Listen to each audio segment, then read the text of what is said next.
Hello guys, আসসালামু আলাইকুম। তো দেখতে পাচ্ছেন আমার একটা বাচ্চা বেরিয়ে গেছে সকালবেলায়। তো আমি এসে দেখলাম যে ও বেরিয়ে গেছে মানে ঘর খুলিনি, ঘরের ফুটোতে বেরিয়ে গেছে। তো আবার ওকে ঘরের মধ্যে ভরে দিলাম। দেখতেই পাচ্ছেন ওরা সবাই ঘুরে বেড়াচ্ছে। মুরগিগুলো সব ঘুরে বেড়াচ্ছে, হাঁসগুলো ঘুরে বেড়াচ্ছে, সবাই বেড়ানোর জন্য রেডি। তো এই হলো আমার টাইগার, দেখতেই পাচ্ছেন টাইগারের মতোই ঘুরে বেড়াচ্ছে। তো ওর সঙ্গে একটু দুষ্টুমি করে নিলাম। দেখতে পাচ্ছেন এবার আমার চলে আসলাম আমার গরুর কাছে। গরুটা বসে আছে, দেখতেই পাচ্ছেন ওকে গায়ে হাত দিচ্ছি, তো অনেক ওকে ভালো লাগছে। কিচ্ছু বলবে না, মানে গায়ে হাত দিলে কিচ্ছু বলে না।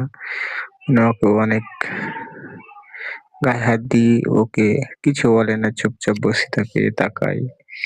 তো দেখতেই পাচ্ছেন পশু পাখি জিনিস অনেক ভালো লাগে দেখতে, থাকলে অনেক ভালো লাগে। তো